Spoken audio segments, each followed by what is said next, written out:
I pledge allegiance to the flag of the United States of America and to the republic for which it stands, one nation, under God, indivisible, with liberty and justice for all. Honor the Texas flag. I pledge allegiance to the Texas, one state, under God, one and indivisible.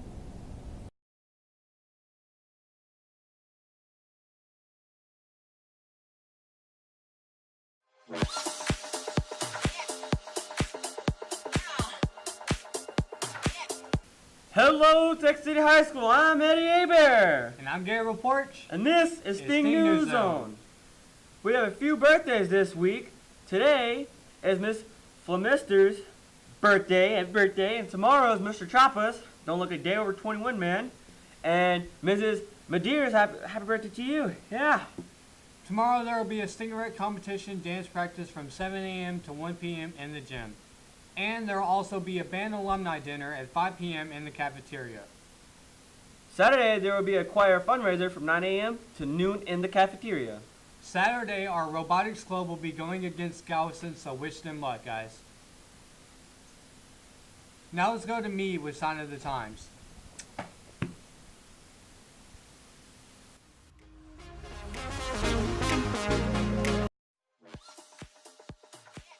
A ninja, because, you know, if you dress up as a ninja, you could act like a ninja, jumping over stuff and, you know, climbing stuff. You know, it's the best thing ever. Probably the Spider-Man one. I remember I had a shark costume where you would put over your body and you yourself were the shark, but it had armholes in the mouth where you would stick your arms through and then put shoes in your hands where it looked like somebody was being eaten. I had a light-up Spider-Man costume. Yeah, that's cool. All right, next question. I'm gonna go as a clown. Definitely Green Lantern. I even had a light-up ring. Spider-Man. Spider-Man? Definitely. I liked being a cat. I was a princess. Ninja. You gotta hit you up with that red Power Ranger. Spider-Man. Yeah, Spider-Man. Cinderella. I mean, I ain't really had one because I don't like costumes. A tooth fairy. I was a tooth fairy. A vampire costume. I was Dorothy off of Wizard of Oz. Mine was football pads and a helmet. Would have been a Michael Myers costume from Halloween, you know. Tigger. Any place that has a lot of decorations is going to have good candy and a lot of candy. Rich neighborhoods, I guess. Rich neighborhood. The islands. The store. I'd probably say the islands. I'd say the islands. So you have the people who like give like the big candies, and then like sometimes they occasionally like slip in the $1 bill. Yeah. The rich neighborhoods. Walmart. That's not a neighborhood. Walmart, because they are the cheapest. Rich ones. The islands. I went to a place in Lee City. The islands. The islands. The islands. The islands, North Village, Sundance. No, not really Sundance. But North Village and the islands. The rich people houses. The islands because they rich. The islands. The islands. See those houses with all those mazes? Decorations? Yeah, with all those scary mazes you can go around. And usually those places would have the best candy. They gave you like big Hershey bars and all that, you know? Oh yeah, I go to the rich people, boy. I'm going to have to say Texas Chainsaw Massacre. It was good. It's a classic. It's always been good to me. It was also my first horror movie, so yeah. Nightmare on Elm Street. Halloween. Halloween. Friday the 13th. Friday the 13th. Yeah. Chucky. I don't really watch horror movies, but there was this one. I forgot what it was called. The Others. Awesome. All right. Conjuring 2. Conjuring 2. Conjuring 2. All right. The Babadook, actually. Yeah, the Babadook was pretty good. Yeah. I have a hard time choosing between Chucky and some Goosebump movies. Forest. Forest. Paranormal Activity. Oh no. Chucky. Check time. Gremlins. Ain't that movie? No, it's not Gremlins. Yes, it is. Chucky, Haunted Scream, Haunted House. Oh yeah, Scary Movie 1, 2, 3. 1, 2, 3, 4. They all the best Halloween movies were on Disney Channel. All the scary. Ouija. Nightmare on Elm Street. Scream. I don't got one. I don't know. Because you're scared. Don't breathe. Don't breathe. Can it also be TV shows? I have to say The Walking Dead, since zombies are considered horror. Am I right? Texas Chainsaw Massacre. Thanks, Gabe. No problem. You're welcome. It changed really fast. I know. Man. Monday, there will be a parent-teacher conference, which means that there will be getting report cards. Well, speaking of report cards, how do you feel about the first 9 weeks? First 9 weeks, I feel like people were just like walking around dead, man. But I mean, it's pretty good, but just dead. Yeah, dead. Speaking of The Walking Dead, let's go to Alorde and our special guest, Summer Miller, with Press Play. There you go, guys. I'm Alorde Villanueva. And I'm Summer Miller. And this is Press Play. So, Summer, what are we going to be talking about today? We're going to be talking about The Walking Dead. If you didn't know, if anyone didn't know, Season 7 started this past Sunday. We finally returned after about 6 months of waiting, and it was such a great episode. I was extremely pleased with the way it was directed and the way it was constructed. We left off Season 6 when Maggie was having a miscarriage and they needed to take her to Hilltop, and they kept on getting blocked on the way there, and that's when they introduced one of the major villains of the series. His name is Negan, and in the show he's played by Jeffrey Dean Morgan, previously known by his role as Danny Duquette in Grey's Anatomy, in which he did an amazing job as playing Negan. I'm very pleased with his performance. And he comes in and they introduce him for the first time, and we left off at the end of Season 6 when he was going around deciding who he was going to kill. And we had most of the major characters lined up, and so we did know that he did kill someone, but we didn't know who. So at the start of this season, we did figure out who he killed, which I'm not going to spoil it for anyone, but it was a very amazing episode, and it had me on my toes the whole time, and I cried. So it was very intense, and I was very pleased. So what do you think about the show? Hit or miss? Oh, hit on the dot, like on the spot. It's such from what the comics were and what the show is. The comics is different. So it was written by Robert Kirkman, who also helps with the show. And the show does follow the comics a little bit, but the show likes to have its own little trail to be more pleasing to the audience. They have more characters that aren't in the comics, such as Daryl Dixon, who was not in the comics and tends to be a very favorite character of the show. So they did follow portion of the comics on this past episode. So if you read the comics, it is very similar to the comics. Yeah. So what you're saying is I should watch all the seasons before I start season 7, just like everyone else. Oh, definitely. They're all on Netflix if anyone wants to go in there and watch them and catch up. They come on on AMC at 8 p.m. on Sundays. They do have a following talk show called The Talking Dead, where they sit down and talk about it. So you can have quite a bit of reassurance of what happened during the show. I feel like Talking Dead is just as good as The Walking Dead, but The Walking Dead...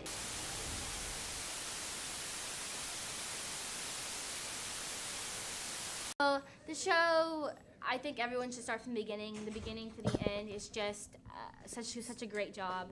And I was very excited to see the start of Season 7, and I'm ready to see how it goes. All right.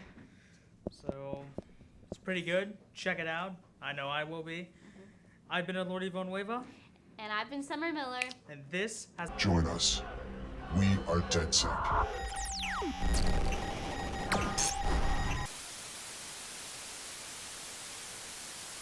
Thank you, Alorde and Summer. Whew. Tuesday, there will be a Texas Renaissance Festival field trip. Also, Tuesday, Wednesday, and Thursday, there will be theater and musical auditions from 3:30 to 5:30 p.m. in the auditorium.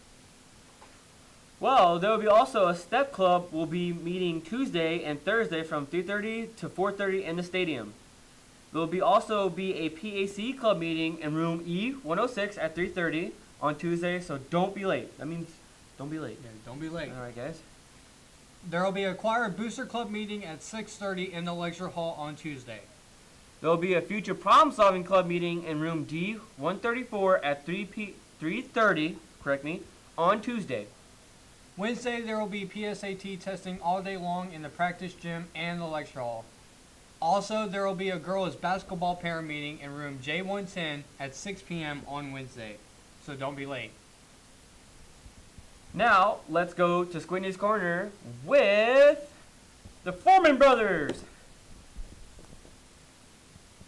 Hands off, right side, Deontay Foreman, touchdown Texas. Touchdown Texas, Armani Foreman, a 45 yards. I'm the oldest by 12 minutes. I was always the biggest, so most people always felt like I was the oldest anyway.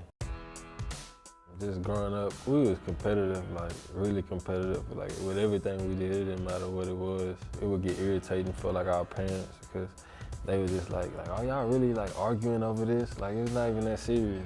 We used to fight over the front seat, fight over, you know, if we came home and we had like some leftover food, like we trying to get the most of the leftover food, like anything. Like we just always wanted to have more than the other person. But it helped us though, like with our athletics, you know. We always wanted to be the best, so we always competed with each other. Bouchel to the end zone again. Score it! Armani Foreman! Say goodnight to this one. Deontay Foreman, 47 yards to the end zone, and the Longhorns are back in front. Like every game I go out there, I have to outdo him. And you know, every time he goes out there, I know he feels the same way, that he has to outdo me. But I mean, it's friendly competition. I gotta go get one now. Every time I score, like he's the first one there. You know, when he scores, I'm first one down, and I'm trying to be the first one to celebrate with him. You know, we just always been like that, even in high school. Like we always wanted to, you know, be there for each other. Stay confident. Stay confident. Let's go. You know, a lot of people joke with us because we kind of have our own language with each other. And, you know, when we talk to each other, people be like, what you say? And, like, we know exactly what we're talking about, but other people outside have no clue. My grandma told us one day that when we was babies, we was both in the back seat in our car seats, and we was just laughing. Like, we was just looking at each other laughing. So I guess it's something that we just always done. We had a little thing where we call it, and we just say, sit back and watch the greatness. And that's pretty much what we do. You know, when I see him take off and he hit it up the middle and I'm on the outside blocking, once he get past the second level, I just sit back and watch the greatness. Pretty much, that's it, because you see him in front of everybody and I'm just smiling like, yeah, there you go again. Deontay breaks the tackle, 20-25, to the 30, out to the 40, to midfield. Here's Foreman to the 20, inside the 15-yard line. What a run by the sophomore Deontay Foreman. That was probably one of my favorite plays ever in my life, and I didn't even score. You know, it was, you know, he was there, and I was just smiling. He was smiling, just happy for me. And I never forget his words. He was like, "I'm proud of you, bro. I'm proud of you." Like, he kept telling me, "I'm proud of you. I'm proud of you." And like, you know, we always congratulate each other, but in that moment, it was just something so different about any other moment that we ever had with each other. I just loved the moment that they captured with us, and I was just like, I want to get a tattoo. And at first, I didn't know what I wanted to get. It was just a feeling that I had. I just like getting tattoos. And, you know, I get the tattoo done, and he kind of contemplating on what kind of tattoo he want to get. And he was like, you know what? I'm going to get the same exact tattoo. And, I mean, at first, I was like, no, because I felt like, you know, it's my idea. Let me do it, you know. But I think since we both got it, I think that made it even much more special. And my mama, she was just calling us. We told her we was getting a tattoo. She was calling like, I hope it's not nothing crazy. I hope y'all not getting nothing crazy. And like, once we showed her the tattoo, she was.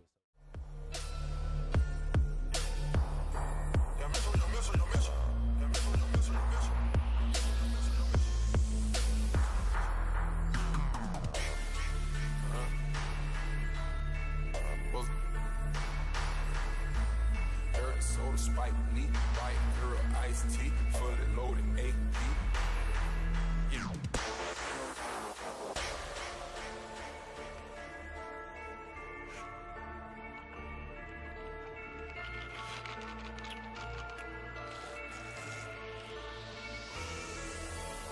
I wish I was like him, but you know, I'm in band. Not everyone, dude. Well, anyway, let's go to Marcus and Bradley with sports. Chili and cheese for $4. Got a plain hot dog for just $3. Bradley, shut up! 2 hot dogs, please. 20 minutes later. Oh yeah, that reminds me. JV inviting these girls to go off at South Shore Tuesday, November 1st. Come support us. Look, If I had one shot or one opportunity to seize everything I ever wanted in one moment, would you capture it or just let it slip? Yo.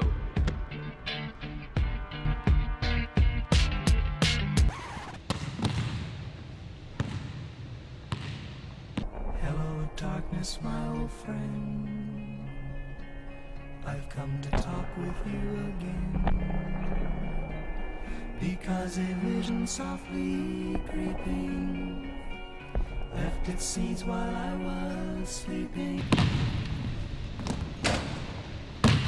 Girls, varsity and JV basketball at Dixie 4:30, 5:30, and 7 o'clock p.m. Be there. Gamer Club will also be meeting in C203. TAFE Club will be having a meeting in room C204. Forensics will be having a meeting in room C212, all at 3:30 p.m. Thursday. Well, I've been Gabriel. And I've been Eddie Abear. And this has been Sting News Zone. Yo, guys, I quit. No, I'm kidding. I don't quit.